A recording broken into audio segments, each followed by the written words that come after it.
while we've got a view of it, thanks to our friend Pete Carsons with Max Q Productions.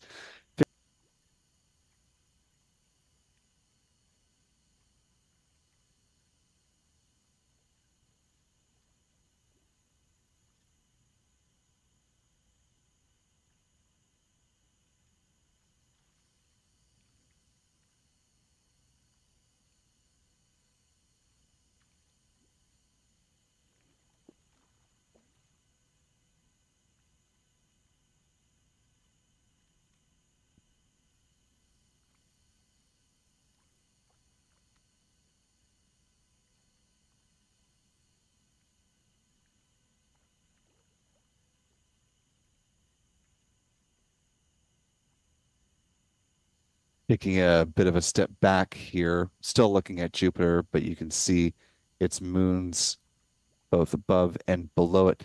Of course, Jupiter going to be a hot spot as NASA is preparing to launch the Europa Clipper mission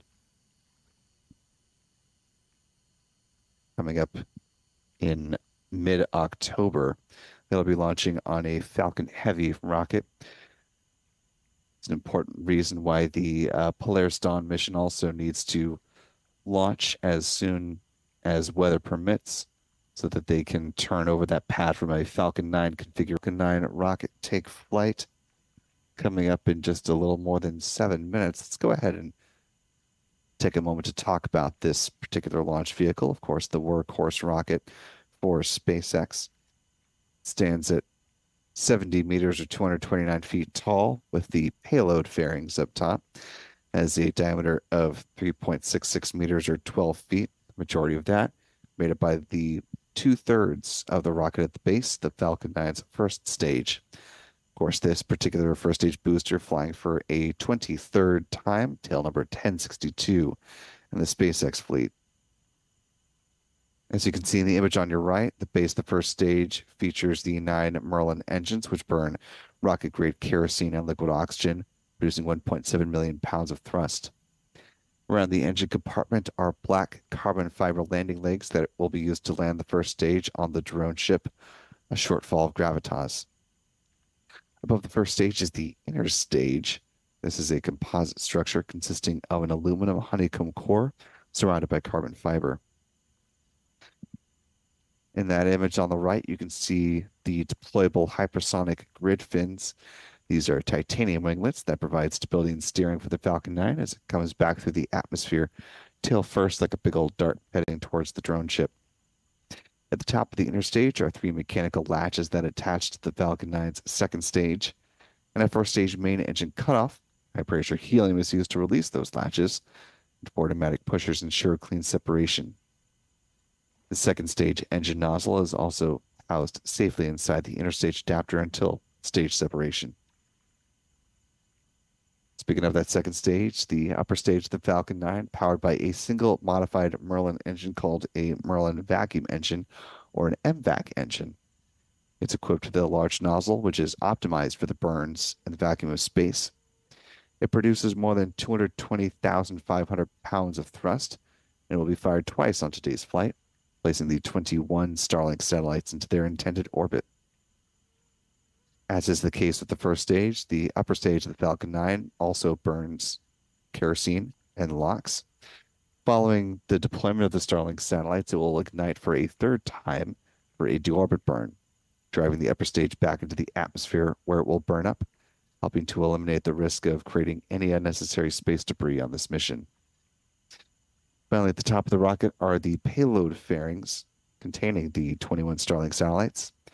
Fairings are made up of a carbon composite material. They're 13.1 meters or 43 feet tall, 5.2 meters or 17.1 feet in diameter. 2 halves of the payload fairings will be recovered a little further downrange from where the first stage lands on the drone ship, and they gently splash down under parachutes. Now T-minus 4 minutes, 9 seconds and counting. The strong back retract sequence is underway. The clamp arms opening up. And the transporter erector will be reclining back a degree and a half away from the Falcon 9 rocket.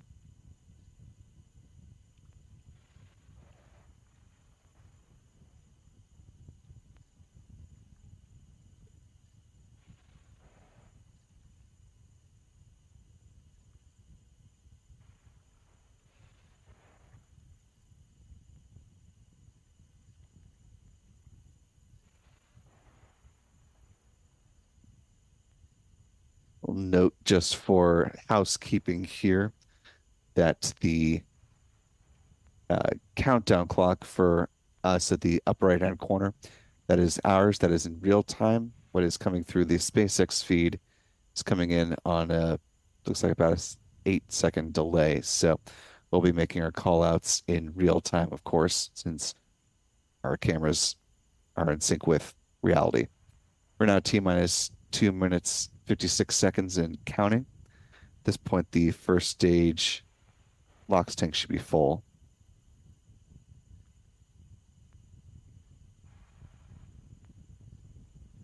Stage 1 LOX load is complete.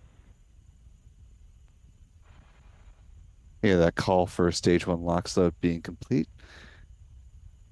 In about 30 or so seconds, the same will be true on the Falcon 9's second stage.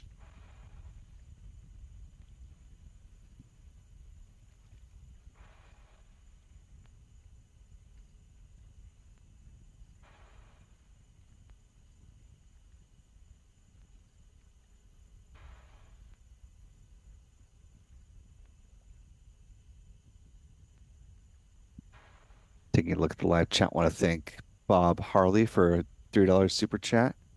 Thank you, Bob. Notorious Chivo with a $2 super chat. Some excitement. Yeah, yeah, yeah.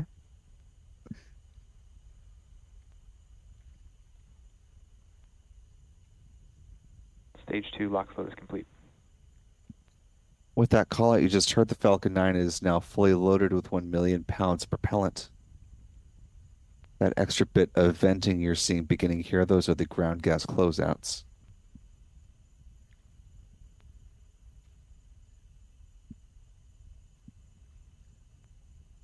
I want to thank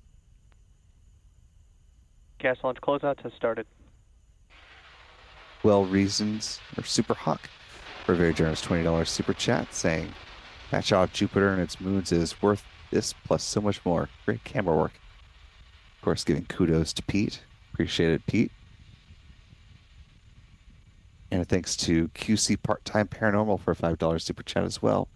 We are now less than a minute to lift off of this Falcon 9 rocket. You should be hearing the call that the vehicle is in startup momentarily. Falcon 9 is in startup.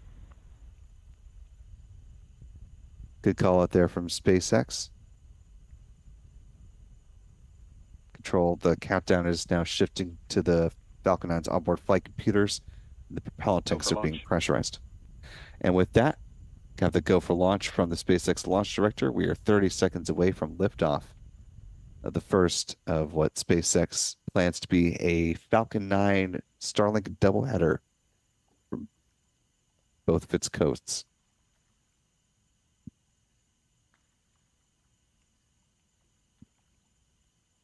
And here we go in 10, 9, 8, 7, 6, 5, 4, 3, 2, 1. Engine ignition and liftoff. Liftoff of the Falcon 9 rocket on the Starlink 8-6 mission. The Falcon 9 has cleared the tower.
Few different events in fairly rapid succession here. First will be first stage main engine cutoff for MECO, T plus 2 minutes and 26 seconds. It'll be followed a few seconds later by stage separation. Second stage engine start, or SES1, T plus 2 minutes 36 seconds, and then fairing separation just before the 3-minute mark. For the call for MVAC chill down, they are thermally conditioning the Merlin vacuum engine prior to its ignition. Now 2 minutes into flight.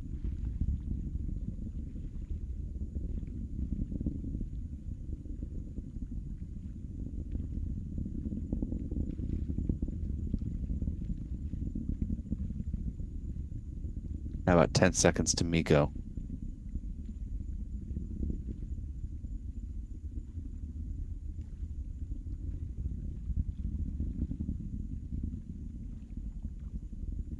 There you see MECO. Stage separation. There goes the Merlin vacuum engine.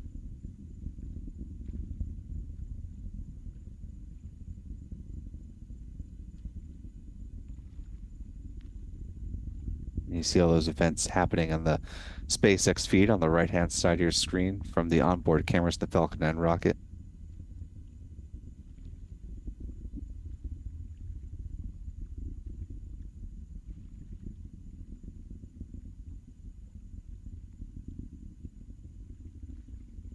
There go the payload fairings. Fairing separation confirmed.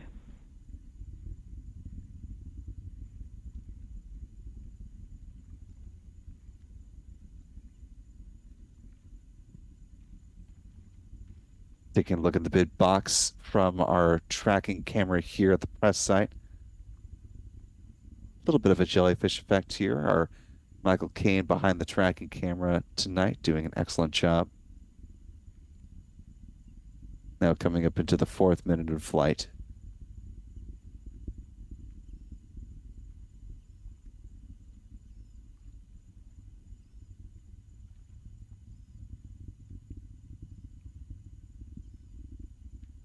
Both vehicles are on a nominal trajectory. Good call from SpaceX there.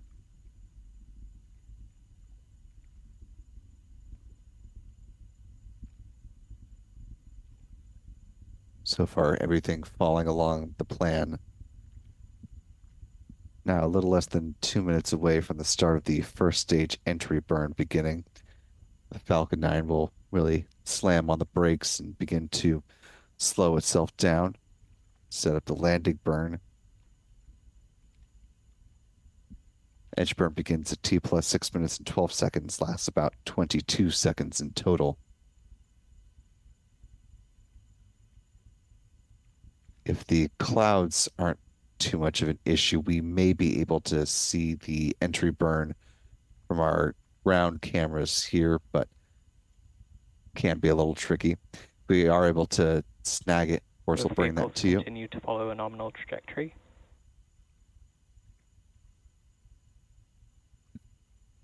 Good call from SpaceX there. Now a little more than 5 minutes to flight.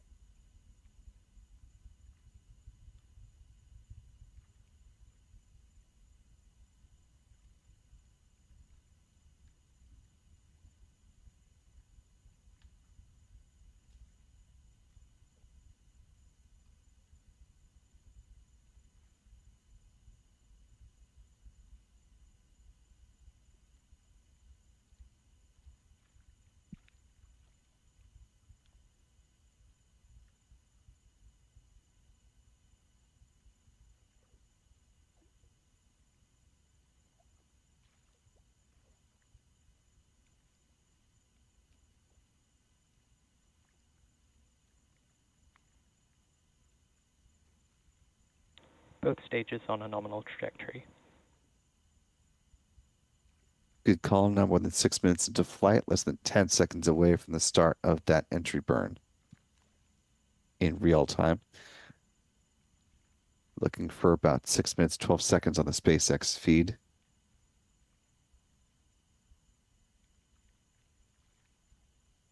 Stage 1 entry burn startup. Stage 1 FTS has safed. Started that entry burn. If you take a look at the speedometer in the bottom left-hand corner of your screen, you can see the Falcon 9 now slowing down quite rapidly. Stage 1 entry burn shutdown.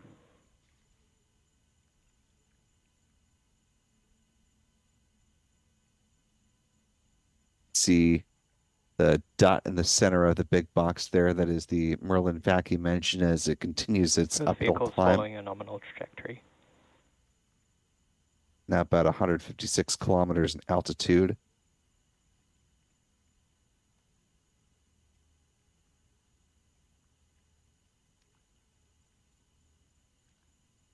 The landing burn set to begin at T plus 7 minutes 59 seconds.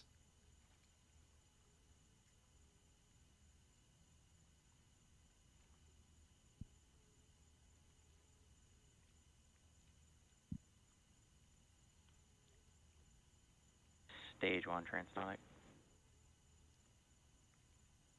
Booster now traveling below the speed of sound.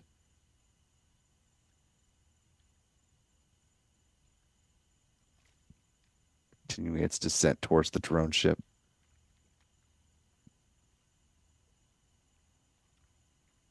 Landing burn is just now beginning in real time. We'll see that in the box in the left-hand corner or the left side of the screen in just a few seconds. Stage 1 landing burn. Should see some views of the drone ship on the right. Stage 2 is coming in up terminal momentarily. guidance.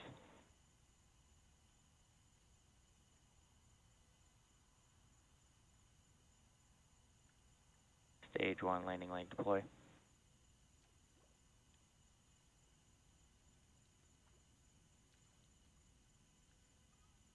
Oh dear. Booster 1062 was tipping over and fire was continuing quite prominently. And it appears to have been a failed booster landing. Seago.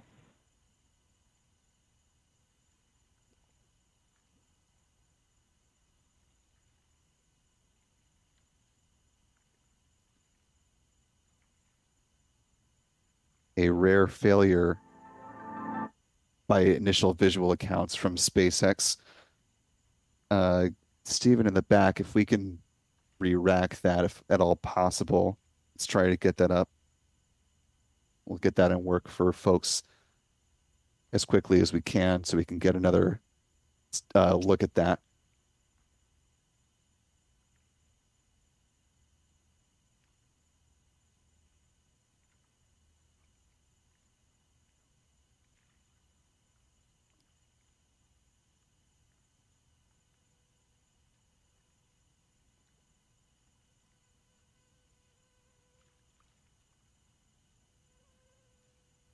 The last time that a booster failed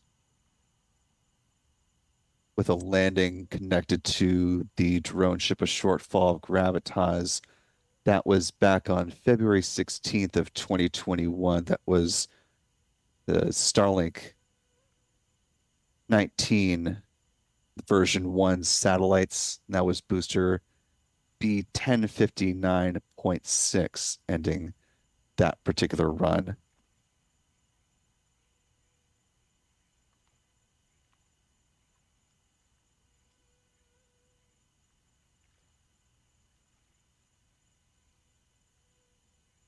Just reviewing our statistics on booster history here. Believe that will have been the most recent booster failure upon landing for SpaceX.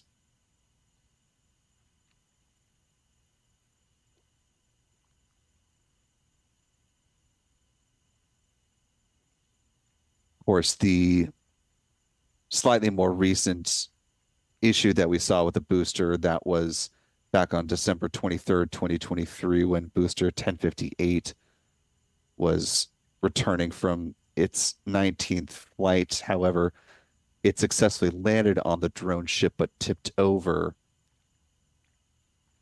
due to rough seas and fell mid-recovery, so as it was coming back to Port Canaveral, but it was successfully able to land on the drone ship.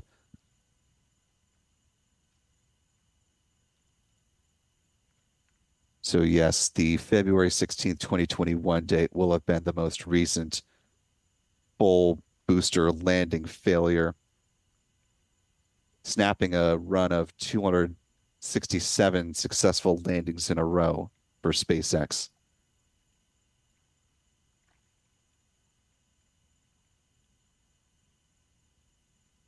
An unfortunate setback for the company. Any mishap is certainly something you never want to see. And of course, SpaceX will go through and thoroughly look at all the data that was gathered during the entry and landing burns, and obviously the touchdown on the booster. We'll wait to see if there's any word from SpaceX on the status of the drone ship, a shortfall of gravitas as well.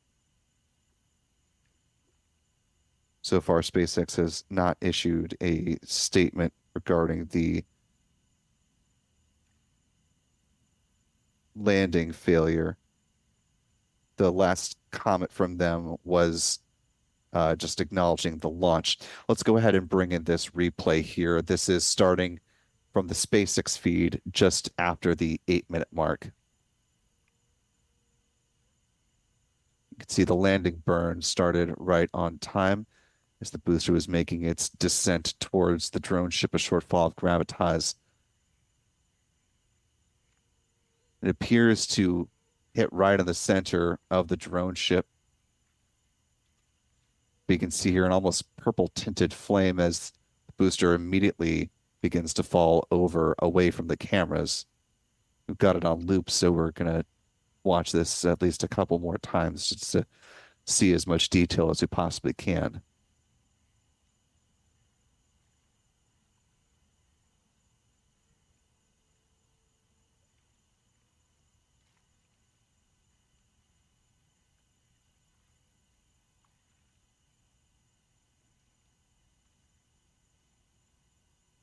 It's hard to tell exactly what might have caused that terminal failure for this particular booster.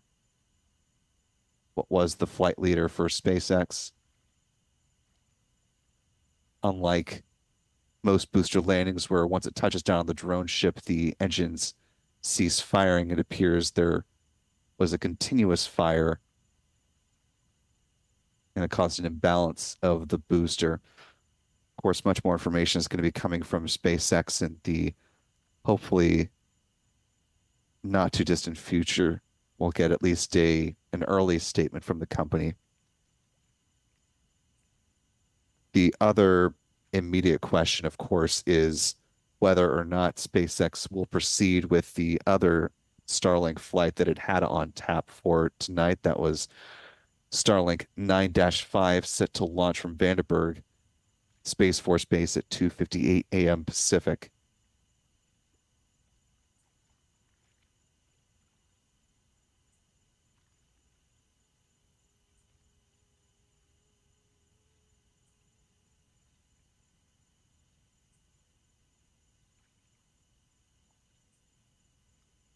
Given where this mishap happened during this mission, another question that will need to be resolved is if the FAA needs to have any say on this.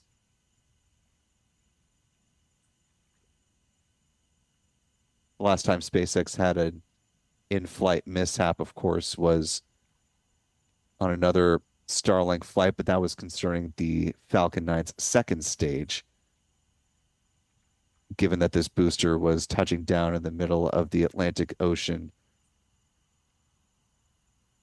far from any people, SpaceX could make an argument that this was not an issue of public safety.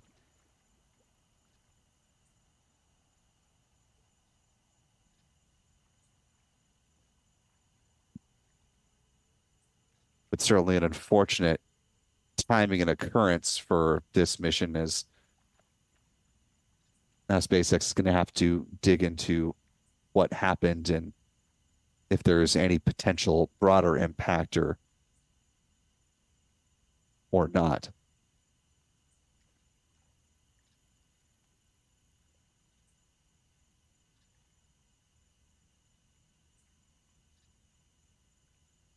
The immediate knock-on effects, of course, could potentially be some of the upcoming missions that they have.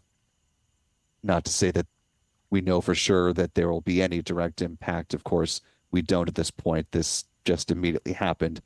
But SpaceX does have a number of key missions coming up in the next few days to weeks to the next month. Of course, got the Polaris Dawn mission, which is set to launch potentially as early as Friday. SpaceX also has the Crew 9 flight coming up no earlier than September 24th. And then, of course, the Europa Clipper mission on a Falcon Heavy rocket. That's coming up in October.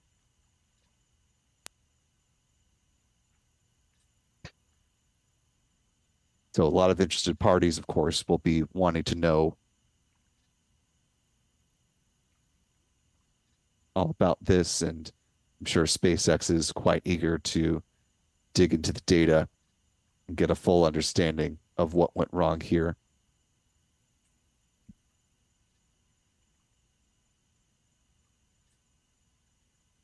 We do actually have a statement from SpaceX now in the last 60 seconds. SpaceX says, and I'll quote them here, after a successful ascent, Falcon 9's first stage booster tipped over following touchdown on the shortfall of Gravitas drone ship. Teams are assessing the booster's flight data and status. This was the booster's 23rd launch.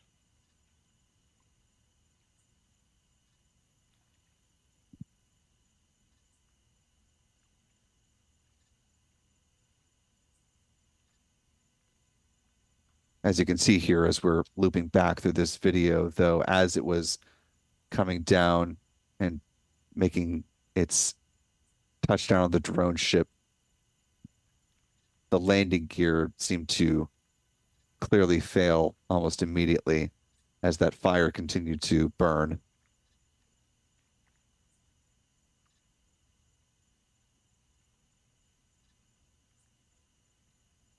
From a non-engineer's perspective, the rate of descent, just based off of watching and covering a number of Falcon 9 flights, the rate of descent appeared to be pretty typical for a Falcon 9 first stage booster.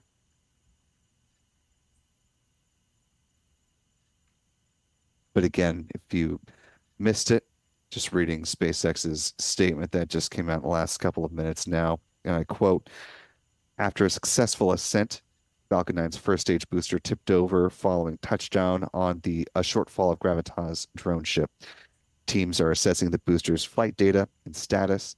This was the booster's 23rd launch, end quote. Of course, the second part of the mission, the deployment of the Starlink satellites, that part seems to be still on track. So there were no apparent issues with the Falcon 9 upper stage. We're now T plus 20 minutes, 30 seconds into flight. As far as the upper stage is concerned, it will continue in this parking orbit until T plus 54 minutes, 47 seconds.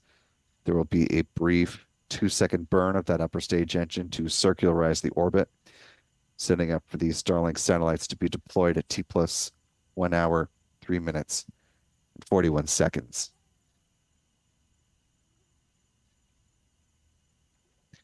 In its statement, SpaceX made no mention of the California launch from Vandenberg Space Force Base. So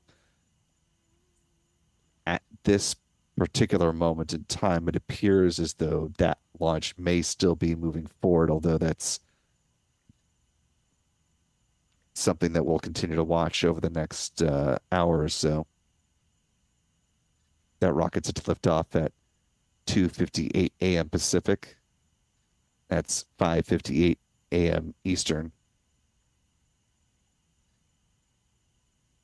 09:58 UTC. Again, if SpaceX is in fact moving forward with that mission.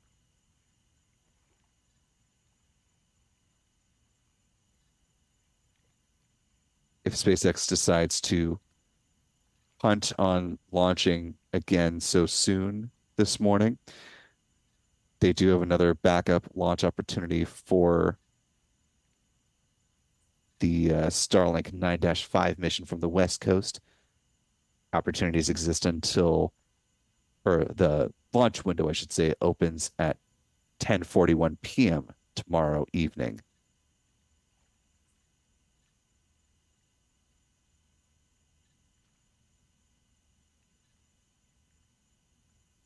Again, if you're just joining us, we are covering the breaking news here on the Starlink 8-6 mission of an exceedingly rare failure for SpaceX on a booster landing. You see it right here on your screen, booster 1062 on the SpaceX fleet meeting a fiery end upon landing on the drone ship, a short fall of gravitas. A fire continued to rage, and the landing legs seem to collapse on the far side of the booster from the perspective of the drone ship camera that you see here. The booster tips over immediately before the SpaceX feed cuts out.